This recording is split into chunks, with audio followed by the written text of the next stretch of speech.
తరతరాలకు చెప్పుకునేందుకు ఒక మెసేజ్. ముందుగా మోహనవాణి శ్రోతలందరికీ హృదయపూర్వక నమస్కారాలు. నా ఆధ్యాత్మిక మరియు భగవద్బంధువులందరికీ హృదయపూర్వక నమస్కారాలు. చాలా అద్భుతమైన కథ మీకు వినిపించబోతున్నాను. ఖచ్చితంగా ఈ కథ మనని ఎంతో ఆలోచింపజేస్తుందని ఆశిస్తున్నాను. ఢిల్లీలో ఒక బహుళజాతి సంస్థలో మేనేజర్గా పనిచేస్తున్న ఒక యువ పర్యాటకుడు, అతను తన కుటుంబంతో ఒక వారం రోజులు సెలవు తీసుకుని లడఖ్కి వచ్చాడు. అక్కడ అతనికి దొరికిన డ్రైవర్ 28 ఏళ్ల యువకుడు. అతనికి వృద్ధులైన తల్లిదండ్రులు, భార్య, 2 పిల్లలు. ప్రయాణంలో సంభాషణ మొదలైంది. పర్యాటకుడు: ఈ వారం తర్వాత పర్యాటక సీజన్ ముగుస్తుంది.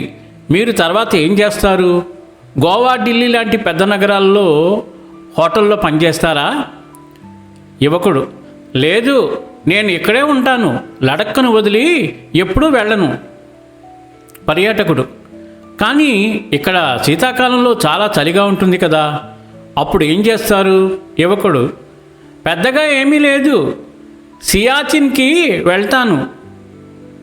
పర్యాటకుడు ఆశ్చర్యంగా: సియాచిన్కా? అక్కడ ఇక్కడికంటే చలిగా ఉంటుంది కదా. యువకుడు: అక్కడ నేను భారత సైన్యానికి పోర్టర్గా పనిచేస్తున్నాను. కాంట్రాక్ట్ పని. నాలాంటి కొంతమంది వెళ్ళి అక్కడ నుండి సియాచిన్ బేస్ క్యాంప్కి 250 కిలోమీటర్లు నడుస్తాము. 15 రోజులు పడుతుంది. మెడికల్ చెకప్ ఉంటుంది. అర్హత ఉంటే యూనిఫాము, బూట్లు, చలికి వేసుకునే దుస్తులు, హెల్మెట్ ఇస్తారు.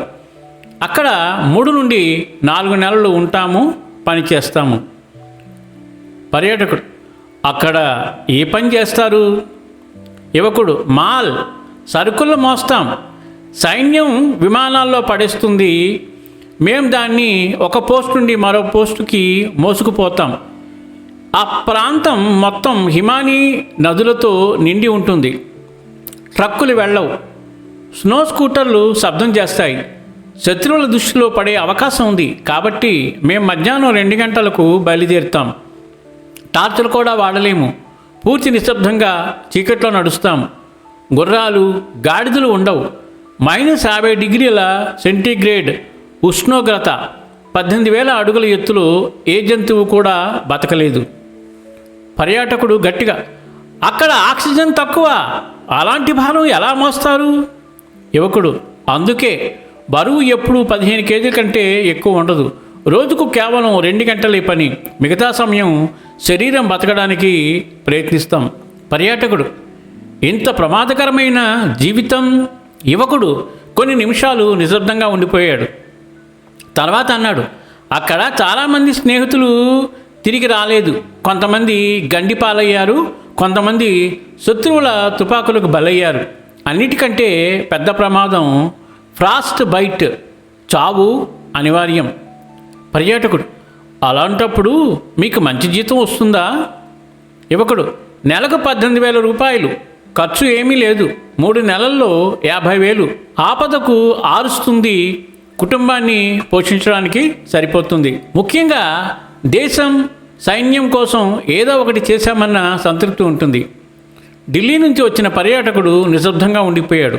ఏసీ గదిలో సుఖవంతమైన జీవితంలో 50 లక్షల జీతంతో ఉన్న అతనికి మొదటిసారి తన అసహాయత అర్థమైంది. ఇక్కడ -50 డిగ్రీల సెంటీగ్రేడ్ ఉష్ణోగ్రతలో 18,875 అడుగుల ఎత్తులో రాత్రి 2 గంటలకు మృత్యుభయం ఆవరించినప్పుడు రోజుకు 600 రూపాయల జీతం అతిపెద్ద సంపద అనిపిస్తుంది. దేశం కోసం ఏదో చేశామన్న భావనే జీవితానికి అర్థాన్ని ఇస్తుంది. నగరాల్లో కూర్చుని ఉపదేశాలు చెప్పేవాళ్ళు, సోషల్ మీడియాలో విషం కక్కేవాళ్ళు అలాంటి చీకట్లో, చలిలో 10 నిమిషాలు నిలబడే ధైర్యం కూడా చూపలేరు. మీ పిల్లల్ని మాల్కి తీసుకువెళ్ళి షాపింగ్ చేయవచ్చు, పిజ్జా తినిపించవచ్చు. కానీ ఒకరోజు ఇలాంటి విషయాలు చెప్పండి. ఈ దేశానికి వెన్నెముక ఎవరో అర్థం చేసుకునేలా చేయండి.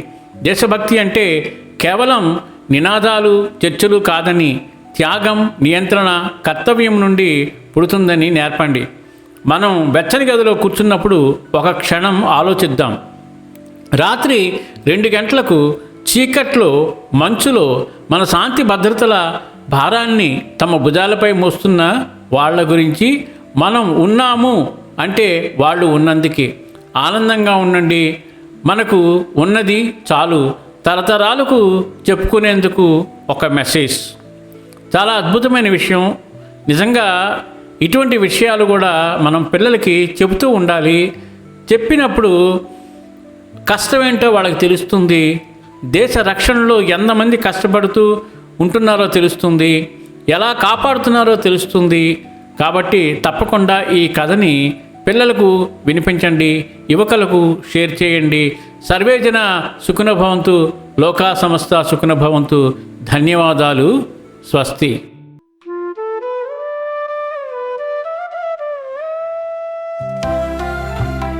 సత్సంగం సత్సంగం భగవంతుని లీలలు, సాధు సత్పురుషుల గాథలు, మహాత్ముల జీవిత గాథలు,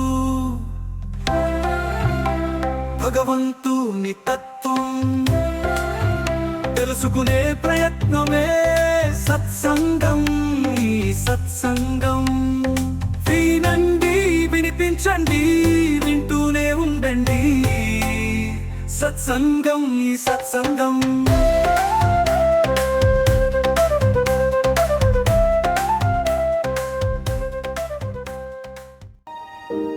అనగా అనగా అనగనగా మీ మోహనవాణిలో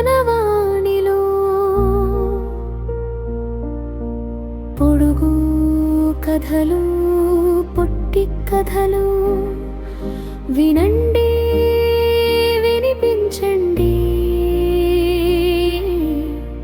వింటూనే ఉండండి.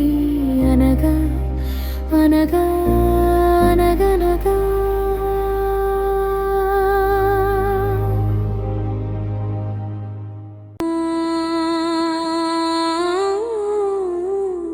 సూర్యాయ నమః, సూర్యాయ నమః. గ్రహదోషాలను నివారించి మానసిక ప్రశాంతతను కలిగించే సూర్యగ్రహ దివ్య చరిత్ర వినండి, వినిపించండి, వింటూనే ఉండండి. మీ మనసు దోచే మోహనవాణిలో. ఈ కార్యక్రమాలు మీకు నచ్చినట్లయితే వెంటనే ఒక లైక్ చేయండి, అలాగే కామెంట్ చేయండి, ఎక్కువ మందికి షేర్ చేయండి. సబ్స్క్రైబ్ చేసుకోకపోతే వెంటనే మన ఛానల్కి ఇప్పుడే సబ్స్క్రైబ్ చేసుకోండి. ధన్యవాదాలు.